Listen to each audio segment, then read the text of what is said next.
Dès que j'ai ouvert la porte d'entrée, je pouvais les entendre se disputer. Récemment, c'est tout ce qu'ils semblaient faire. Pourquoi dois-tu toujours te plaindre de tout? Si tu n'étais pas aussi paresseux, je n'aurais pas à me plaindre.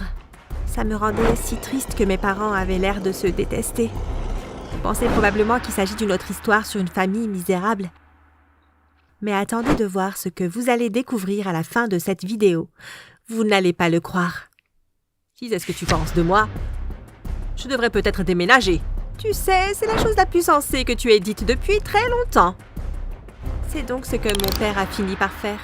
Et j'étais bouleversée par le divorce de mes parents, mais je savais que c'était pour le mieux. Ils ne pouvaient pas continuer à vivre ensemble alors qu'ils ne faisaient que se disputer. Lorsque le jour du départ de mon père est arrivé, mes parents m'ont dit que je devais décider avec qui je voulais vivre. Tu es assez grande pour prendre ta propre décision. Tu dois décider avec qui tu veux vivre, moi ou ton père. Mais comment pourrais-je faire ce choix? J'ai aimé mes deux parents. Comment pourrais-je en choisir un plutôt que l'autre? J'ai donc décidé de laisser la chance au hasard. Je ne peux pas choisir entre vous deux, alors je vais tirer à pile ou face. Si c'est pile, je vivrai avec papa. Si c'est face, je vivrai avec toi, maman.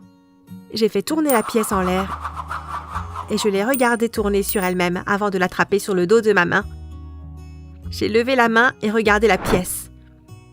Pile. Alors tu vas aller avec ton père. J'ai regardé ma mère avec tristesse. Tu vas me manquer, maman. Ne sois pas bête, on va se voir tout le temps. Tu peux toujours venir et rester avec moi. J'ai fait un câlin à ma mère, puis papa et moi sommes partis. Au début, c'était un peu étrange de vivre avec mon père, mais nous avons rapidement pris nos habitudes et tout s'est bien passé.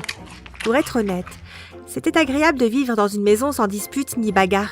J'allais voir ma mère dès que je le pouvais et elle semblait beaucoup plus heureuse aussi. Mais un jour, les choses ont changé. Je venais de rentrer de l'école et j'étais dans la cuisine en train de préparer un sandwich quand j'ai entendu mon père entrer. « Beth, viens ici, il y a quelqu'un que je veux que tu rencontres. » Je suis passée dans le salon et j'ai vu que mon père était là avec une femme. « Voici Risa, c'est ma petite amie. »« T'as quoi ?»« Ma petite amie, Beth. » Je ne pouvais pas croire ce que j'entendais. Pourquoi veut-il une petite amie? Je voulais lui dire qu'il ne devait pas avoir de petite amie, que ça allait tout gâcher, mais au lieu de ça, je lui ai juste souri. « Bonjour, ravie de vous rencontrer. » Et je suis très heureuse de te rencontrer aussi, Beth. Plus que tu ne le sauras jamais. C'est un peu bizarre. Je vous laisse faire connaissance. Je vais aller nous préparer une tasse de thé. Mon père a quitté la pièce et je me suis assise sur le canapé, ne sachant pas vraiment quoi dire. Tu es très jolie, Beth. Oh, merci. Elle s'est approchée et a commencé à toucher mes cheveux. J'ai commencé à avoir un peu peur, mais heureusement mon père est venu juste à temps. Alors, vous vous entendez bien? Brillamment, n'est-ce pas, Beth? Ouais, je suppose que oui. Il y avait quelque chose de vraiment étrange chez Risa. Je ne pouvais pas exactement mettre le doigt dessus, mais elle était définitivement un peu bizarre. Elle me prêtait beaucoup trop d'attention. Ça me mettait vraiment mal à l'aise. À partir de ce jour, Risa a passé tout son temps chez nous, et la sensation bizarre n'a pas disparu. En fait, elle est devenue encore plus intense. Parfois, je levais les yeux, de la télé ou de mon livre, et je la surprenais en train de me fixer. Ça me faisait vraiment peur. Tout s'est précipité un samedi soir. Papa et Risa étaient sortis dîner et j'avais décidé de me coucher tôt. Je m'étais profondément endormie dans mon lit quand quelque chose m'a soudainement réveillée. J'ai ouvert les yeux et j'ai vu Risa debout à la porte de ma chambre me regardant fixement. J'ai fermé les yeux, mais quand je les ai rouverts, elle avait disparu. Qu'est-ce qu'il y avait avec cette femme? Pourquoi me fixe-t-elle constamment? Le lendemain matin, lorsque j'étais seule avec mon père, je lui ai raconté ce qui s'était passé la nuit précédente. « C'est juste bizarre, papa. Elle était juste debout sur le seuil de la porte à me regarder. »« Ne sois pas stupide, Beth. Risa ne ferait pas ça. Tu as dû avoir des hallucinations. » Peut-être que mon père a raison. Je veux dire, je suppose que ça aurait pu être juste un rêve. J'ai décidé de donner à Risa le bénéfice du doute. Je veux dire, à part le fait qu'elle me fixait, elle semblait assez sympa. Et mon père l'aimait vraiment, alors elle ne pouvait pas être si mauvaise, n'est-ce pas? C'était presque la fin du trimestre quand mon père m'a dit qu'il avait une surprise pour moi. Nous allons partir en vacances. Où ça? Nous allons aller dans la ville natale de Risa. C'est où? C'est loin d'ici, dans le sud. Une ville isolée au milieu de nulle part. Ça va être une aventure fantastique. Même si j'aurais préféré partir en vacances avec mon père, je ne pouvais pas m'empêcher d'être excitée à l'idée de voyager dans un endroit lointain. J'ai hâte, je parie que ce sera incroyable là-bas. Je pense que tu pourrais avoir raison. Lorsque le matin de nos vacances est arrivé, nous avons tous les trois chargé la voiture et nous avons pris la longue route vers le sud. Au fur et à mesure que nous roulions, les villes se transformaient en villages isolés. On est bientôt arrivés ? C'est plus très loin. Les routes ont commencé à devenir de plus en plus étroites jusqu'à ce qu'elles ne soient plus que des pistes à travers l'herbe. On y est! J'ai regardé par la fenêtre de la voiture. Ça ressemble plus à une jungle qu'à une ville isolée. Nous sommes sortis de la voiture. Suivez-moi! J'ai regardé mon père. J'étais la seule à penser que Risa avait l'air vraiment bizarre et agissait bizarrement. C'était comme si elle était une personne différente. Mais mon père n'a pas semblé le remarquer. Il a juste marché derrière Risa, me faisant signe de les suivre. Nous avons traversé la jungle et sommes arrivés dans une clairière. Il y avait un groupe de personnes debout, comme s'il s'agissait d'une fête de bienvenue. Je m'attendais à ce qu'ils s'attroupent autour de nous pour nous saluer, mais au lieu de ça, l'un d'eux a crié « Attrapez-la !» La prochaine chose que je sais, c'est qu'il m'avait entourée et qu'il me traînait loin de mon père et de Risa. « Qu'est-ce que vous faites? Arrêtez !» Mais ils ne m'ont pas écouté. Ils m'ont poussée dans une sorte de cage et ont verrouillé la porte. « Laisse-la tranquille! Risa, pourquoi est-ce qu'ils enferment Beth ?» Parce qu'elle est spéciale. J'ai vu le regard de confusion sur le visage de mon père. Je sais qu'elle est spéciale pour moi, mais pourquoi pense-t-il qu'elle est spéciale? Parce qu'elle a le corps le plus rare du monde. Je me suis demandé de quoi elle pouvait bien parler. Mon corps était comme celui de n'importe qui d'autre. Rien de spécial. Qu'est-ce que tu veux dire? Sa mère était aussi de cette jungle. Et tu as le sang des anciens ancêtres de cette jungle aussi. Ensemble, vous avez fait le seul enfant au monde à avoir cet ADN. Mais qu'allez-vous faire d'elle? Nous allons la sacrifier aux dieux. La panique a commencé à monter en moi et j'ai cru que j'allais m'évanouir. Je pouvais voir le regard inquiet sur le visage de mon père quand il a entendu ce que Risa avait prévu. Vous devez la libérer, la rendre libre, tout de suite. Je suis désolée, on ne va pas faire ça. Elle est trop importante pour nous. Mais c'est juste une étudiante. Pour toi, peut-être, mais pour nous, c'est la fille la plus importante du monde. S'il vous plaît, ne me faites pas de mal. Je ferai tout ce que vous voulez. S'il vous plaît, ne me sacrifiez pas. Je suis désolée, nous n'avons pas le choix. Papa, aide-moi! Aide-moi! Mon père a jeté un coup d'œil à mon visage, paniqué, et a couru vers la cage. Il a commencé à tirer sur la porte pour essayer de l'ouvrir. Mais cela n'a servi à rien. En quelques secondes, il a été encerclé par les villageois. Ils ont déverrouillé la porte et l'ont jeté dans la cage avec moi. J'ai couru vers lui. Tu vas bien, papa? Je vais bien.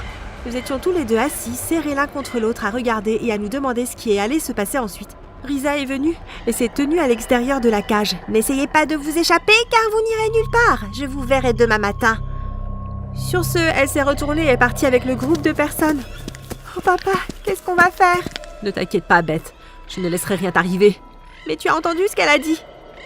Il n'y a aucun moyen pour nous de nous échapper d'ici. Nous trouverons un moyen. Ne t'inquiète pas.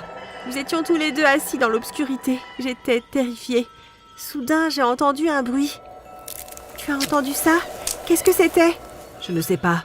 Ça venait de cette direction. J'ai regardé vers l'endroit que mon père désignait. Il faisait nuit noire, mais je pensais pouvoir distinguer une ombre dans l'obscurité. Qui est-ce? Chut! Maman? Je ne pouvais pas le croire. Ma mère se tenait de l'autre côté de la cage. Que fais-tu ici? Comment as-tu su où nous trouver? Un de mes amis proches ici dans la jungle m'a dit que ma fille et mon ex-mari étaient ici dans la jungle. J'avais juste le sentiment que Risa préparait un mauvais coup. Je suis venue dès que j'ai pu. Ils ont dit que j'avais un corps rare. Ils veulent me sacrifier aux dieux. Tu dois nous faire sortir d'ici. Ok, restez tranquille. Je vais chercher quelque chose pour casser la serrure. Papa et moi sommes restés assis en silence. Cela nous a semblé une éternité. Puis ma mère est réapparue. Reculez, je vais casser la serrure avec cette pierre. Papa et moi sommes allés à l'arrière de la cage. J'ai regardé ma mère soulever l'énorme pierre dans les airs et la faire s'écraser sur la serrure. Le verrou s'est brisé en morceaux et maman a rapidement ouvert la porte. Allez, on n'a pas beaucoup de temps, on doit partir d'ici. Mon père m'a poussé hors de la porte et j'ai suivi ma mère dans la jungle. Je pouvais entendre des cris derrière nous. Dépêchez-vous, ils savent que nous nous sommes échappés. Nous avons accéléré le rythme et couru à travers la jungle. Mais juste au moment où nous étions sur le point d'atteindre la voiture de mon père, quelqu'un est sorti de l'ombre. Risa! Stop! Vous ne pouvez pas partir. On a besoin d'elle. Tu es folle, Risa. Tu ne peux pas sacrifier ma fille. Je peux et je vais le faire. C'est la seule raison pour laquelle tu voulais être ma petite amie? Pour pouvoir te rapprocher de Beth? J'admets que c'était la raison au début, mais ensuite j'ai commencé à tomber amoureuse de toi. Si tu m'aimes, alors laisse Beth partir. Risa a eu l'air d'y réfléchir, et elle s'est mise à rire. Tu ne penses pas que je te ferais passer avant les dieux, n'est-ce pas? C'est toi le fou! Mon père nous a regardés, ma mère et moi, puis il a fouillé dans sa poche et a jeté ses clés de voiture à ma mère. Allez-y, prends ma voiture et emmène Beth loin d'ici. Mais et toi, papa? Ne t'inquiète pas pour moi, je vais rester derrière pour bloquer Risa et son peuple. Je suis restée là, hésitante. Vas-y, il n'y a pas de temps à perdre. Ton père a raison, Beth, il faut te sortir d'ici. Je t'aime, papa. Je t'aime aussi. Maman et moi avons couru devant et sauté dans la voiture de papa. Elle a démarré le moteur et est partie juste à temps. Alors que nous nous éloignions, je pouvais voir par la fenêtre arrière les villageois courir après la voiture. Je n'arrive pas à croire que papa s'est sacrifié pour nous sauver. Ton père est un homme bien, Beth. J'ai regardé ma mère, mais je croyais que tu le détestais. Non, Beth, je ne le déteste pas. En fait, je l'aime toujours, mais on ne pourrait pas vivre ensemble. Tu penses qu'il va s'en sortir?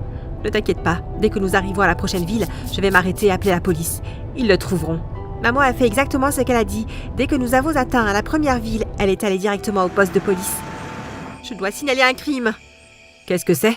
Les villageois de ma ville natale ont essayé de sacrifier ma fille aux dieux. Son père est resté derrière pour les bloquer afin que nous puissions nous échapper.